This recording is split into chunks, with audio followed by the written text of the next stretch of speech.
Vande Mataram social media परिवार भाजपा सरकारच्या विरोधामध्ये, भाजपा पक्षाच्या विरोधामध्ये एवढ्या प्रमाणावर जनमानसामध्ये, सर्वसामान्यांमध्ये, देशामध्ये, राज्यामध्ये विरोधाचं वातावरण असूनही दिल्ली सरकारचे निकाल लागलेले आहेत आणि दिल्ली सरकारच्या निकालामध्ये जो निर्णय लागलेला आहे तो हा खूप आश्चर्यजनक आहेच, कारण आपचा हा दारुण पराभव झालेला आहे.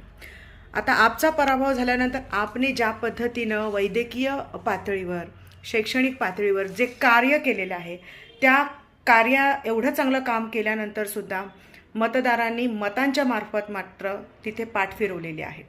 मतदान न झाल्यामुळे आपचा पराभव झालेला आहे आणि भाजपा सरकारचा विजय झालेला आहे. भाजपा सरकारचा विजय किती जरी काही जरी म्हटलं तरी सुद्धा देशामध्ये जातीपातीचं जातीयवादी वातावरण निर्मिती करून, संविधान विरोधी सगळ्या गोष्टी करून तरी सुद्धा लोकांनी त्यांना निवडून दिलेलं आहे आणि लोकांनी निवडून दिल्यामुळे त्यांचं सरकार हे बसलेलं आहे, बसणार आहे. परंतु एवढा वर्ष अण्णा हजारे जे आहेत ते झोपले होते, परंतु एवढा वर्ष अण्णा हजारेंनी आता तोंड उघडलेलं आहे.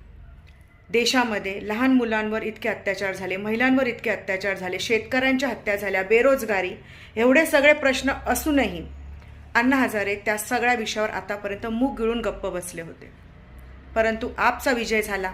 ह्याच्यापेक्षा जास्त आनंद अण्णा हजारेंना BJP सरकार ही निवडून आलेली आहे, BJP पक्षाचा विजय झाला ह्याचा जास्त आनंद झालेला आहे. तर अण्णा हजारे यांनी खरोखर ह्या सगळ्या गोष्टीचं आत्मपरीक्षण करायला पाहिजे, कारण ते खूप ज्येष्ठ नेते आहेत. त्यांच्याविषयी आपण लहान आहोत, आपण काही बोलू शकत नाही. परंतु अण्णा हजारे त्यावेळेला का गप्प बसले, ज्या वेळेला प्रशासनामार्फत आमच्या परभणीमध्ये सोमनाथ सूर्यवंशी याची कस्टडीमध्ये हत्या करण्यात आली, संतोष देशमुख सारख्या एका सरपंचाचा खून करण्यात आला, त्याचे आरोपी अजूनही त्यातला एक आरोपी हा मिळून येत नाही, भेटून येत नाही.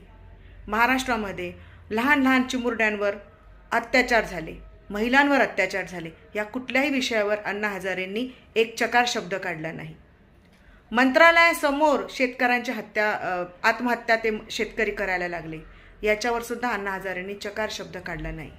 परंतु दिल्लीचं इलेक्शन झालं आणि अण्णा हजारे बोलले.